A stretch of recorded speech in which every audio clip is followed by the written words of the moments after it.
Secularism को आप अपनाइए, गले लगाइए, भाषणों से नहीं, भाषणों से, अपने एक्शन से। ना आपके 10 सालों में सबका साथ मिला, ना सबका विश्वास मिला, और ना कभी आपने प्रयास किया। जो गिनी चुनी सरकारों को, जो इलेक्टेड गवर्नमेंट्स हैं,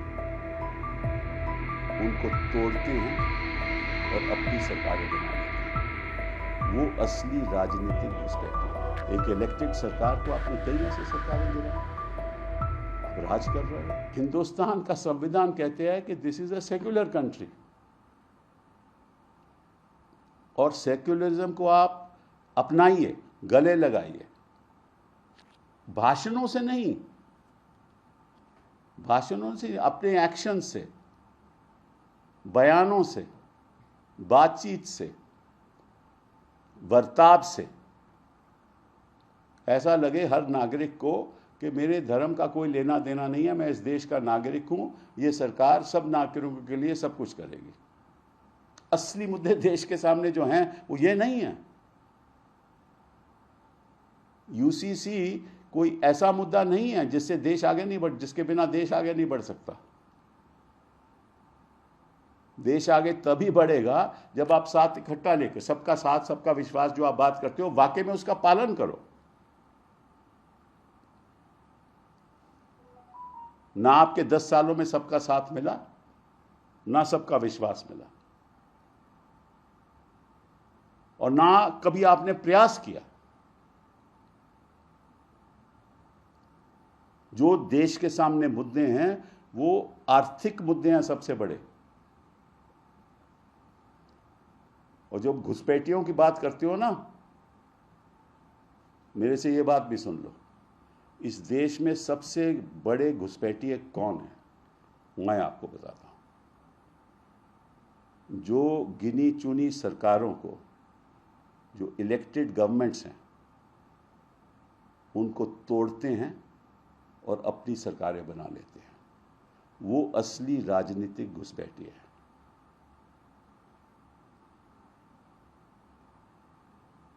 एक इलेक्टेड सरकार को आपने कई ऐसे सरकारें गिराई, आप राज कर रहे हो। राजनीतिक घुसपैठिए वो हैं जो कुछ लोगों को वोट नहीं करने देते, मत नहीं डालने देते, और शासन उनका साथ देता है। लोगों की वोट रद्द की जाती है, इलेक्टरल रोल में नामो निशान नहीं रहता। ये असली मुद्दे हैं देश की डेमोक्रेसी के। इन पे आपको ख्याल करना चाहिए। हमारे बच्चों को नौकरी कैसे मिले? आपने 1,500 रुपया महाराष्ट्र में कहा कि हम महिलाओं को देंगे, अच्छी बात है, ये नहीं कहा, पर राजनीति मतलब कि चुनाव से पहले तो यही प्रयास है ना कि किसी तरीके से वोट खरीदे जाए। ये मैंने पिछले 10 सालों में देखा, आज मैं दिल से बात कर रहा हूं, पिछले मैंने 10 सालों में देखा है कि जिस किस्म की राजनीति पिछले 10 सालों में हुई है, हिंदुस्तान के इतिहास में नहीं हुई। और विवादित राजनीति। हमारे सामने जो मुद्दे हैं, बेरोजगारी का मुद्दा है, स्किल डेवलपमेंट का मुद्दा है, आप भाषण तो रोज कर देते हो कि हाँ हाँ हम करेंगे। आपने किया क्या है पिछले 10 सालों में?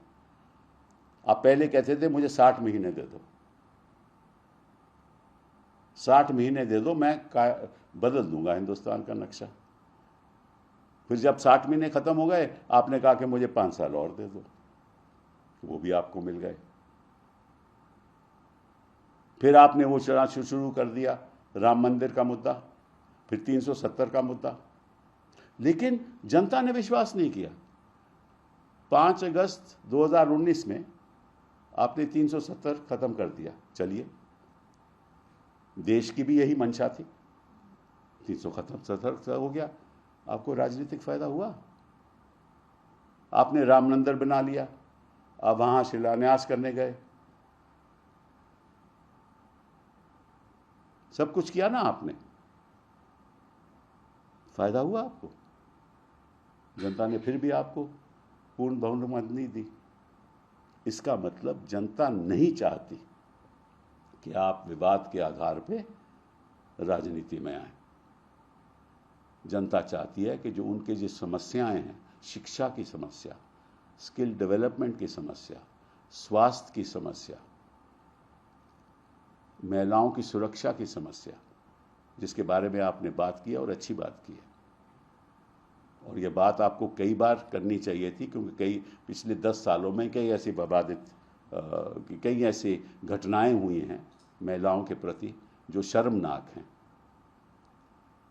और हर बात पे जांच होनी चाहिए, कोई दिक्कत नहीं है।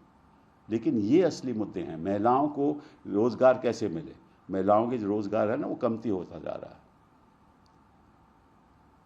हमारे माइग्रेंट लेबर जो दूर दराज जाकर नौकरी लेकर घर पैसा भेजते हैं, वो माइग्रेशन कैसे बंद हो। जहां वो रहते हैं उनको वहां क्यों नहीं नौकरी मिलनी चाहिए। आप इंडस्ट्री को इतना फायदा देते हैं, उनको टैक्स का फायदा देते हैं, आपको कुछ मिला नहीं।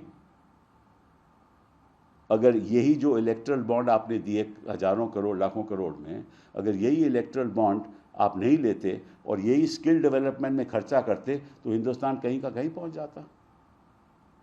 बट बॉन्ड आपने लेने थे क्योंकि आपको अपने दफ्तर बनाने थे। उस दिन मैं पीछे गया गुवाहाटी, तो मैं मेन रोड पे जा रहा था, तो मुझे ड्राइवर ने बोला कि ये देखिए सर, ये क्या है, ये कौन सी, ये लगता को कोई 5 स्टार होटल है।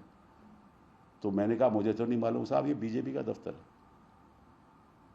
ये इलेक्ट्रल बॉन्ड से बना। तो दफ्तर तो आप इलेक्ट्रल बॉन्ड से बनाओगे, वही पैसा आप अगर स्किल डेवलपमेंट में खर्च करते तो काया कल बदल जाता है हिंदुस्तान का। जितनी बेरोजगारी हमारे देश में है, और उसी की वजह से आज युवा भी नाराज हैं और मिडिल क्लास भी विश्वास नहीं करती।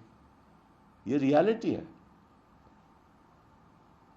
तो प्रधानमंत्री जी, हम आपका आदर करते हैं, जिस पद पे बैठे हुए हैं उसका आदर करते हैं, आप हमारे प्रधानमंत्री हो, लेकिन हम आपके साथ हाथ मिला के हिंदुस्तान को आगे बढ़ाना चाहते हैं।